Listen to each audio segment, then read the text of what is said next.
भगवान बनने की संभावना। भगवान बनने की संभावना। हर आदमी में जन्म से ही दैवी गुण भी होते हैं और दानवी अवगुण भी। ये गुण अवगुण इस प्रकार अदृश्य होते हैं, जैसे तिल में तेल। घर के संस्कारों, वातावरण और अपने प्रयासों से इन गुण दोषों का विकास होने लगता है। घर के संस्कारों, वातावरण और अपने प्रयासों से इन गुण दोषों का विकास होने लगता है।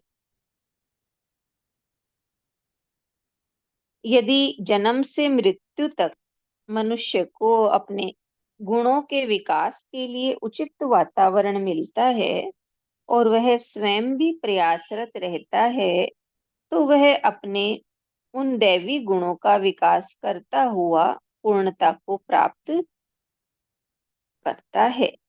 तब वह भगवान हो जाता है।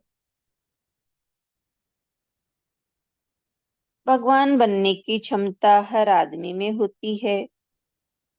कुछ लोग स्वयं एवं भगवान को एक ही समझते हैं, लेकिन दोनों में बहुत फर्क है। ईश्वर निराकार, अजन्मा, अजर, अमर, सृष्टा और पालन करता है, जबकि भगवान तो मनुष्य के जीते जागते उसके भौतिक शरीर में ही प्रकट होता है। उदाहरण के लिए बुद्ध व महावीर। भगवान शब्द के अनेक अर्थ हैं, जैसे भगवान, भाग्यवान, भजनकर्ता, ऐश्वर्यवान, सुख भोक्ता, भाववान आदि। भगवान श्रेष्ठ शब्द है, उत्तम शब्द है, गौरवपूर्ण है। उत्तम शब्द है, गौरवपूर्ण है। भगवान का अर्थ भग्न करने वाला भी होता है। जिस व्यक्ति ने राग, ईर्ष्या, मोह, द्वेष आदि पापमयी भावनाओं, इंद्रियों की भोग की इच्छा आदि को खत्म कर दिया है, वह भगवान है। जिसने सभी प्रकार के दुखों, कलेशों को भग्न कर दिया, वह भी भगवान है। जो व्यक्ति अकेले विचरण करने वाला, लौकिक और लोकोत्तर धर्मों के विभिन्न रूपों को जानने वाला है, जो अर्थ रस, धर्म रस व विमुक्ति रस को प्राप्त करने वाला है, वह भी भगवान है। जिसने क्रोध, लोभ, मोह, तृष्णाओं को भंग करके उन पे विजय प्राप्त कर ली, वो भी भगवान है। जो व्यक्ति अपने भव संस्कारों का अंत कर निर्वाण तक पहुंच गया एवं जिसने काया, शील, समाधि की साधना पूरी कर ली, जो व्यक्ति मन, वचन, कर्म से प्राप्त पाप नहीं करता, जो प्राणी मात्र की हत्या नहीं करता, चोरी नहीं करता, अभिचार नहीं करता, झूठ नहीं बोलता एवं किसी प्रकार का नशा नहीं करता और मन को हमेशा पवित्र रखते हुए धर्म का आचरण करता है, वह भगवान कहलाने योग्य है।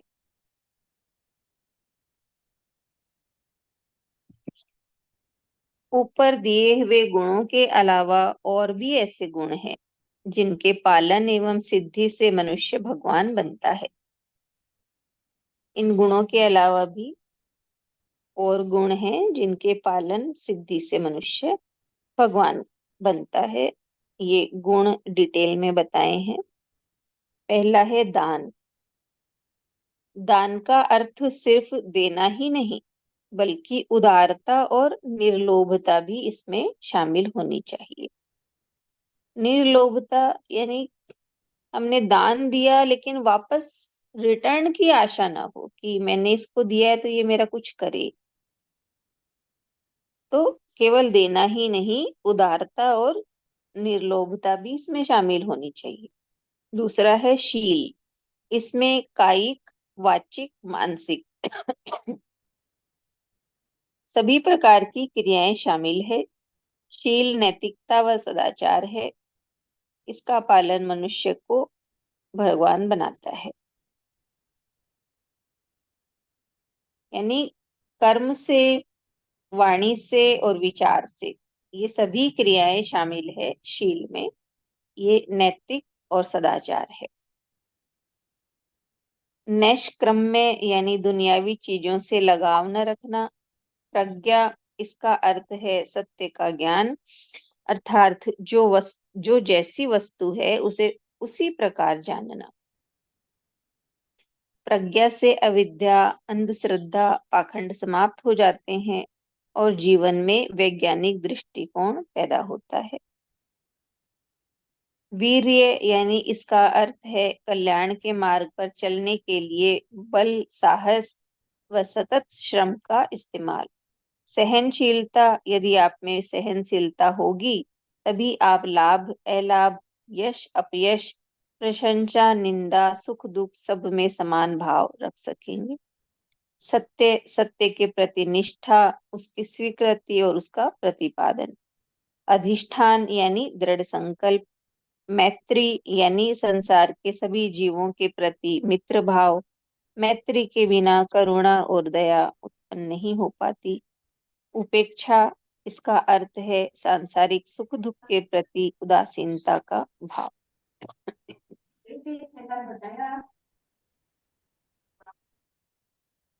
भगवान बनने के लिए उपरोक्त गुणों पर चलना जरूरी है। इन गुणों पर चलना तलवार की धार पर चलने के समान कठिन होता है, पर असंभव नहीं। असंभव होता तो बुद्ध एवं महावीर कैसे भगवान बन पाते। जातक कथाओं के अध्ययन से ज्ञात होता है कि तीतर, बटेर, तोता, बया जैसे पक्षी, कुत्ता, बंदर, हिरन, बैल, भैंसा, शेर, हाथी आदि भी उपरोक्त गुणों पर चलने की वजह से ही बोधिसत्व बन गए थे। इस युग में शूद्र, वैश्य, क्षत्रिय, ब्राह्मण सभी उपरोक्त गुणों पर चलने की वजह से बोधिसत्व बन गए थे। जब पशु पक्षी सद्गुणों का पालन कर भगवान बन सकते हैं तो मनुष्य क्यों नहीं बन सकता।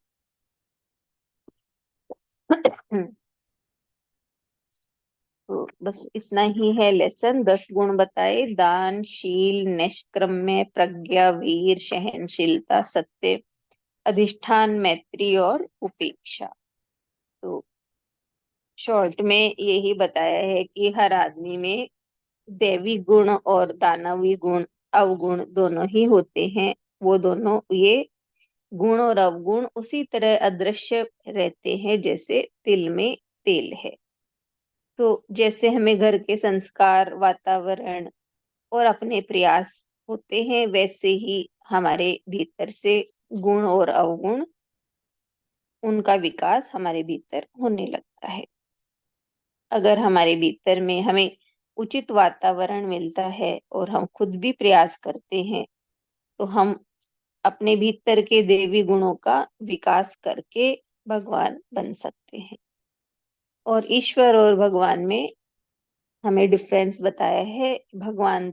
ईश्वर तो निराकार, अजन्मा, अजर, अमर, पालन करता है। और भगवान मनुष्य के जीते जागते शरीर, भौतिक शरीर में प्रकट हो सकता है, जैसे बुद्ध और महावीर। तो भगवान के अनेक अर्थ हमें बताए हैं कि जो भग्न करने वाला हो, यानी मनुष्य के भीतर राग, द्वेष, काम, क्रोध, लोभ, मोह, आसक्ति, ये सब भग्न हो गए यानी नाश हो गया इनका, वो भगवान है। और जो हमेशा अपने मन को पवित्र रखते हुए धर्म का आचरण करता है वो भगवान है। जिस मनुष्य ने अपने भव संस्कारों का अंत कर निर्वाण तक पहुंच गया वो भी भगवान है। तो इस तरह से हमें भगवान के बारे में बताया है कि मनुष्य भी भगवान बन सकता है अगर इन सब गुणों को पालन करे। इन गुणों पर चलना तलवार की धार के समान कठिन तो है, लेकिन असंभव नहीं। पशु पक्षी कितने सब बताया, ये सब भी इन गुणों को धारण कर सकते हैं, तो फिर मनुष्य क्यों नहीं।